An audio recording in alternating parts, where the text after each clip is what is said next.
શ્રી ગણેશાય નમઃ. ત્રિશુળ ચેનલમાં તમારું સ્વાગત છે મિત્રો. આજે હું તમારી માટે લઈને આવી છું વડ સાવિત્રી વ્રતની કથા અને વાર્તા. અશ્વપતિ નામે એક રાજા હતો. તેની રાણીનું નામ માલવી હતું. આ બંને રાજા અને રાણી ભક્તિવાન, દયાળુ અને દાનેશ્વરી હતા. પ્રભુ કૃપાથી તમામ લૌકિક સુખેથી સુખી હતા. તેમ છતાં રાણી માલવી હંમેશા ઉદાસ રહેતી. તેને એક જ વાતની ખોટ હતી કે પ્રભુએ એટલું બધું આપ્યું છે, કોઈ વાતની કમી રાખી નથી, પરંતુ એક સંતાનનું સુખ નથી. રાજા અશ્વપતિ રાણી માલવીને ઘણું આશ્વાસન આપતા હતા, પણ રાણીનું મન માનતું ન હતું. એક દિવસ રાજાએ માલવીને કહ્યું કે રાણી, આજથી હું સાવિત્રી દેવીની આરાધના કરવા જાઉં છું, અને તેમની કૃપા હશે તો ચોક્કસ આપણી મનોકામના પૂર્ણ થશે. આમ કહીને રાજા તો ચાલ્યો ગયો. દૂર દૂર જતા જંગલ આવ્યું. જંગલમાં એક જગ્યાએ રાજાએ આસન જમાવી અને તપ કર્યું. રાજાની શ્રદ્ધા અને ભક્તિથી એક દિવસ સાવિત્રીમાં તેની સામે પ્રગટ થયા અને રાજાને કહ્યું કે રાજન, તારી ઈચ્છા શું છે તે હું જાણું છું, પણ તારા ભાગ્યમાં સંતાન સુખ નથી.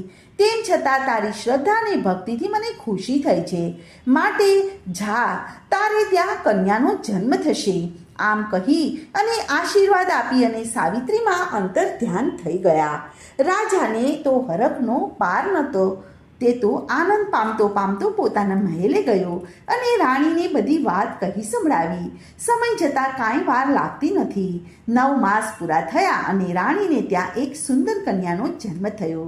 રાજા અને રાણીએ આ કન્યા મા સાવિત્રીના આશીર્વાદથી મળેલી હોવાથી તેનું પણ નામ સાવિત્રી રાખ્યું. સાવિત્રી તો દિવસે ન વધે એટલી રાત્રે વધે, અને રાત્રે ન વધે એટલી દિવસે વધે. જોત જોતામાં રાજા તો તેના લગ્ન માટે વિચાર કરવા લાગ્યા. તેણે તો એક દિવસ સાવિત્રીને કહ્યું કે બેટા, તું ઉંમરલાયક થઈ ગઈ છે, છતાં આજ સુધી કોઈ રાજ્યમાં તારા માટે માગવું આવ્યું નથી, એટલે તું તારી ઈચ્છા પ્રમાણે કોઈ યોગ્ય વર શોધી અને લગ્ન કરી લે. પિતાજીની ઈચ્છાને માન આપી અને સાવિત્રી દેશાટન કરવા નીકળી પડી. પતિની શોધમાં ફરતા ફરતા એક જંગલમાં જ્યાં રાજા ધ્રુમસેન અને તેની રાણી શેષ્યા તથા પુત્ર સતીવાન રહેતા હતા ત્યાં આવી પહોંચી, અને ધ્રુમસેન આંખે અંધ હતા. સાવિત્રીએ જ્યારે સતીવાનને જોયા ત્યારે તેના મનમાં સંતોષ થયો. બસ આ જ મારો જીવન સાથી છે. પ્રધાનને વાત કરી અને પ્રધાને રાજા ધ્રુમસેનને વાત કરી. સાવિત્રીએ સત્યવાનને સમજાવ્યો અને મનથી સત્યવાનને પોતાના પતિ માની અને પ્રધાન સાથે પાછી ઘેર ફરી. પોતાના પિતાને સર્વે વાતને જાણ કરી અને પોતાની ઈચ્છા બતાવી. આ વાતને થોડા દિવસો થઈ ગયા.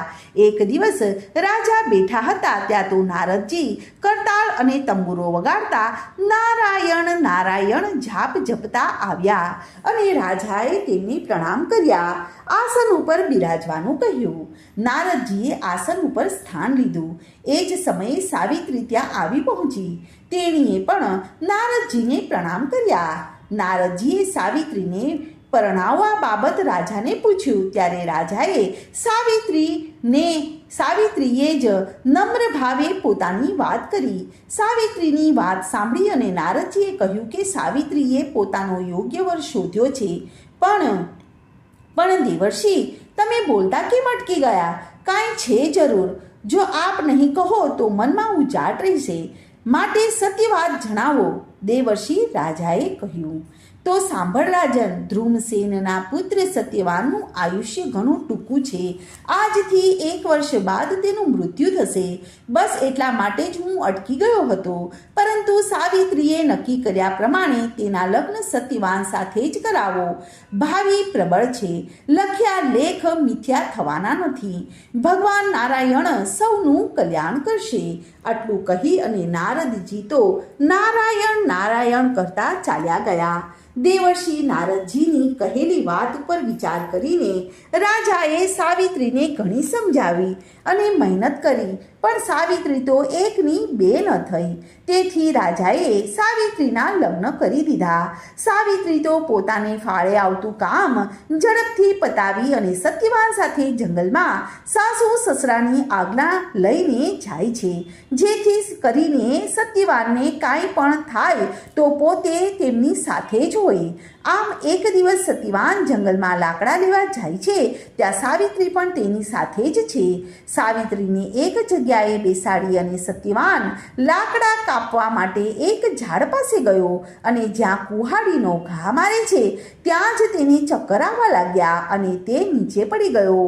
સત્યવાનને નીચે પડેલો જોઈ અને સાવિત્રી દોડી અને તેની નજીક આવી.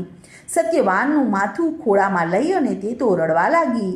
સત્યવાનનું શરીર ઠંડુ પડવા લાગ્યું. એવામાં સાવિત્રીએ જોયું કે મહાબળવાન વીર પાડાની સવારી ઉપર પોતાની પાસે આવે છે. તેમના એક હાથમાં ગદા છે તો બીજા હાથમાં મૃત્યુની ધારા છે. જ્યાં પોતાની પાસે આવ્યા ત્યાં સાવિત્રી તેમને ઓળખી ગઈ. અરે રે, આ તો યમરાજા છે.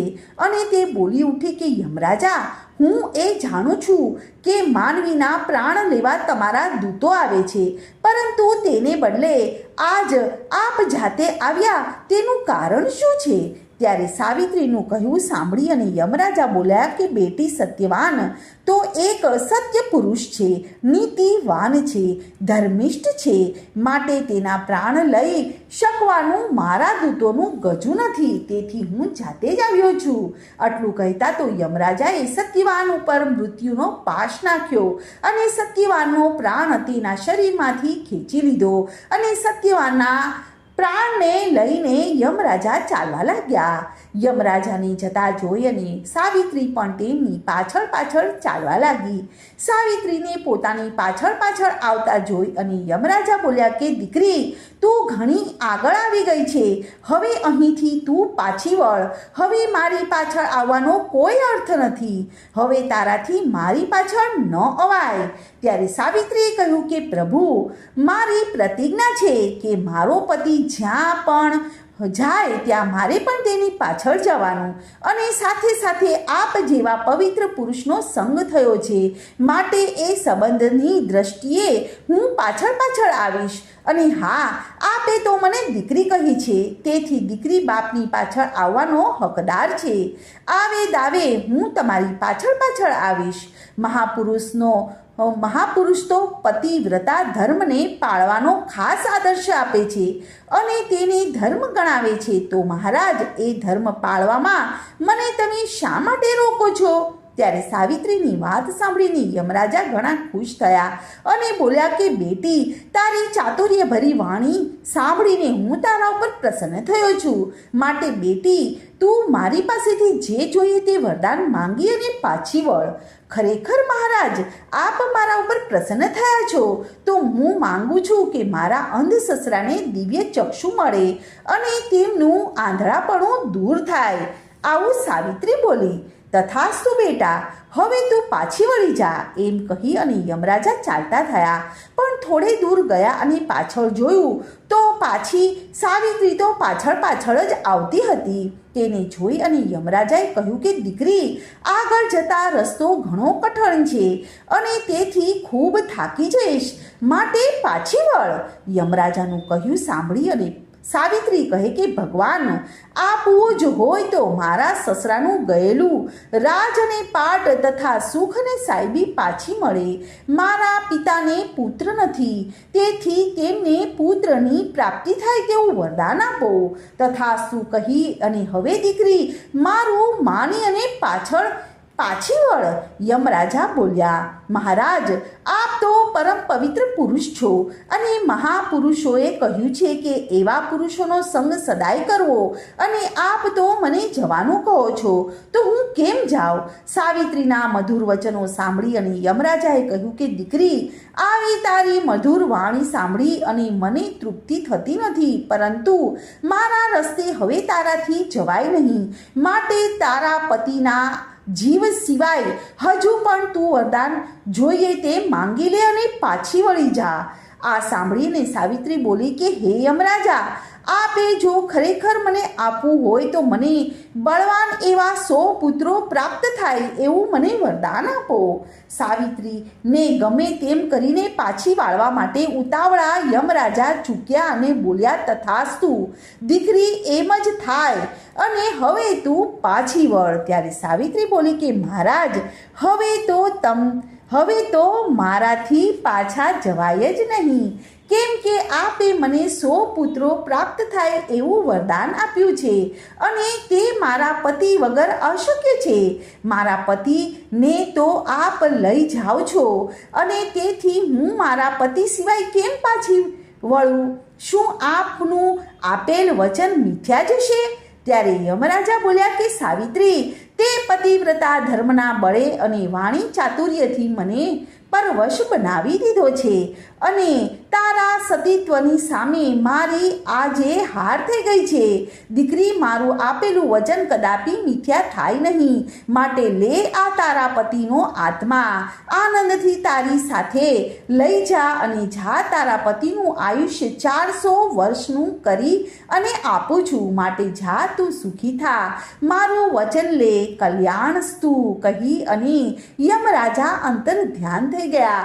સાવિત્રી તો જંગલમાં પોતાના પતિના દેહ પાસે આવી અને તેના મસ્તકની પોતાની ગોદમાં લઈ અને મા સાવિત્રીનું રટન કરવા લાગી અને થોડીક જ વારમાં તેનો પતિ સત્યવાન આંખો ખોલી અને તેમને સાવિત્રીને કહ્યું કે સાવિત્રી, મને એક ભયંકર સ્વપ્ન આવેલું અને તેમાં કોઈ બળવાન પુરુષ પાડા ઉપર બેસી આવ્યો અને મારી આંખ ખુલી ગઈ, પણ તે રોક્યો અને મને તેની પાસેથી છોડાવ્યો, એવી મારી આંખ ખુલી ગઈ.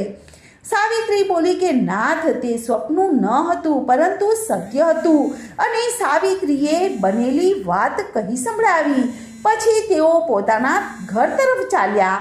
આ તરફ સત્યવાનના માતા પિતાની ચિંતા થવા લાગી હતી કે હજુએ દીકરો અને વહુ ન આવ્યા. દીકરા વહુને શોધવા ધ્રુમસેન નીકળ્યા અને ચાલતા ચાલતા રસ્તામાં એક ઝાડ સાથે અથડાયા કે ત્યાં જ તેમની આંખો ખુલી ગઈ અને બધું સ્પષ્ટ દેખાવા લાગ્યું. સામેથી દીકરો અને વહુ આવે છે તેવું દેખાયું અને સામે ચાલ્યા અને તેમને લઈ અને ઘેર આવ્યા. ઘેર આવી અને સત્યવાને બધી માંડીને વાત કરી. સત્યવાનની વાત સાંભળી અને બધા દંગ રહી ગયા. તે સાથે સાથે સત્યવાન જીવતો પાછો આવ્યો તે બદલ તેના આનંદનો પાર ન હતો. એટલામાં તો ધ્રુમસેન રાજાનો પ્રધાન આવ્યો અને ખબર આપી કે મહારાજ, જે રાજા સામે તમને હાર થઈ હતી અને આપણું રાજ્ય પડાવી લીધું હતું, તે રાજાને બીજી લડાઈમાં મૃત્યુ થયું છે અને આપણું રાજ્ય આપને પાછું મળ્યું છે, માટે આપને હું લેવા માટે આવ્યો છું. મા સાવિત્રી દેવીની કૃપાથી, સાવિત્રીના પતિવ્રતા ધર્મથી, યમરાજાના વરદાનથી સાવિત્રીને 100 પુત્રો થયા અને તેણીના માતા પિતાને ત્યાં પણ પુત્ર થયો. આમ સર્વે વાતે આનંદ અને મંગલ થઈ ગયો. હે સાવિત્રી માં, જેવા આપ સતી સાવિત્રીને ફળ્યા તેવા આપનું વ્રત કરનારને, સાંભળનારને, વ્રતની કથાની વાર્તા સાંભળનારને ફળજો. બોલો કૃષ્ણ કનૈયા લાલ કી જય. તો મિત્રો, આજની આ કથાને હું અહીં વિરામ આપું છું.